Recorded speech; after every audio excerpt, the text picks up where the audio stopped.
Well, good morning, everybody. I'm joined now by the well-known face of the resistance movement, and that is Jeff Wyatt. Jeff, how are you? Yeah, good morning, David. Nice to speak to you again. Lots going on, eh? Yeah, there certainly is. Well, Jeff, we're going to talk about a specific legal case that appears to be very, very interesting. And I want to know what's going on there because you've got a good background and on that. And what we're going to talk about, David, is a huge initiative that Piers Corbyn and his friend Jill Everett and Gurcharan Singh and Dr. Badenhurst, who's a lady I've not met, have signed a letter. Some people may have seen this, but this is specifically what I want to talk about today.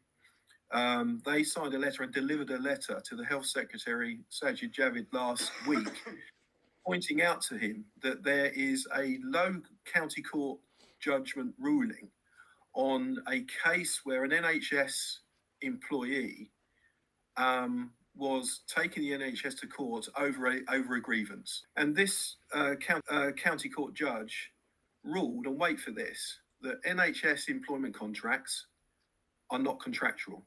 Where are the trade unions in this? My stance immediately, and I'm sure this is Piers Corbyn's attitude to this, where are the trade unions to allow this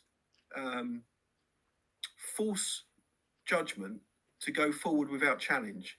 It's unbelievable. So, Jeff, when you say not contractual, what do you actually mean by that?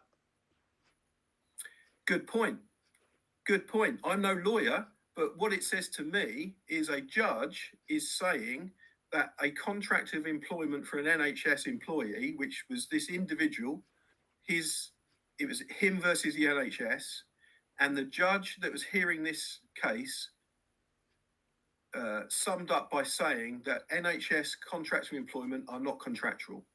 Now, what is happening, and what Piers Corbyn has latched onto here, and I've only just come into this last few days, I am astounded at the severity of what's going on here, trying to have its way over ordinary people. This case has not only got implications for NHS workers, as far as Piers Corbyn is concerned, who signed this letter that Sajid Javid has not even acknowledged receiving. As I speak, he's not even acknowledged receiving this. All Piers Corbyn, Gurcharan Singh, Jill Everett and Dr. Badenhurst are asking is this judgment correct? Do you agree with it? And he's ignoring it.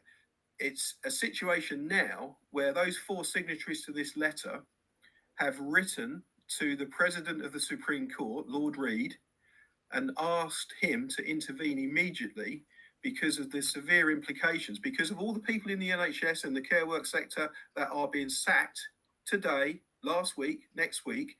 And he believes, Piers Corbyn and co believe, and I can see where they're coming from on this, is that this has massive implications for the government relying on this low county court judgment saying that the contracts for employment are not contractual. Now, that letter that Piers has written under the banner of the Equality Fairness Campaign, which is a new campaign that Piers and co, and indeed me now I'm aware of it, are getting behind, is not just for NHS workers, it's also for all workers, because the implications are really serious here. Hence the reason why Piers Corbyn, who is, let's be honest, he's an experienced politician. We don't agree on everything, me and Piers, but on this issue, this good versus evil, this new world order issue, we totally agree.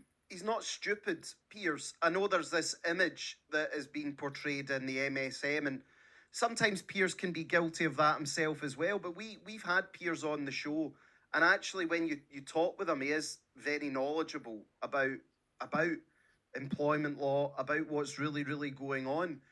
So he does know his stuff. Could this not just be like a technicality though, Jeff? Like a mistake's been made here? It could. David. This isn't really a silver bullet. It's just a mistake. If that is the case, and it's a fair point you raised, David.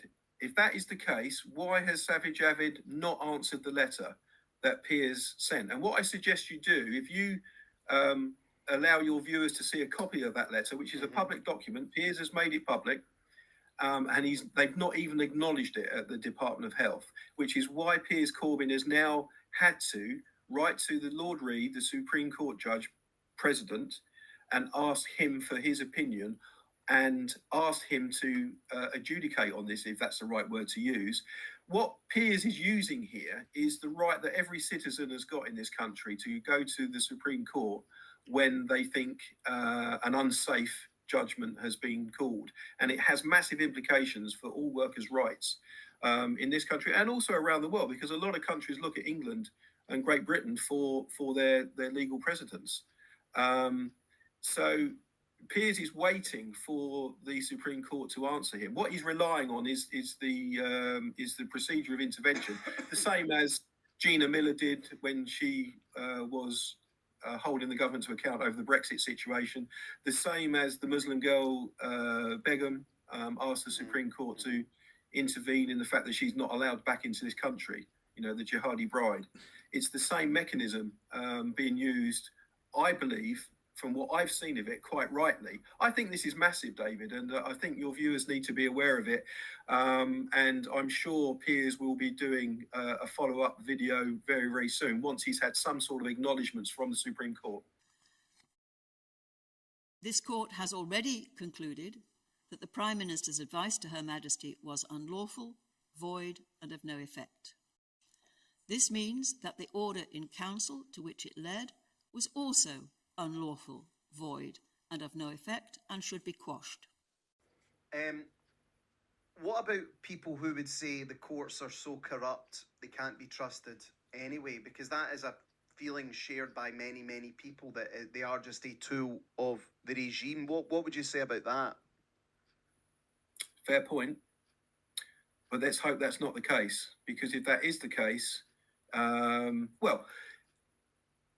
we've got to believe that the Supreme Court at least will acknowledge and respond to Piers Corbyn and co.'s letter asking for this, what they believe, and from what I can see with the facts that I've seen, a unsafe and very, very serious judgment.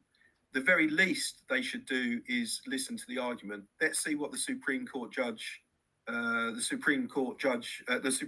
president has to say about it.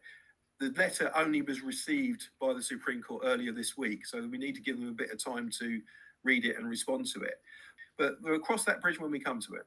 Okay, well, obviously we've made this video today just to make people aware. It is interesting, that's my job at UNN. When there is something that is of importance that the mainstream media will ignore, we will cover it. So, Jeff, how will we be keeping people up to date with this court process, with everything that's going on? How can we do that?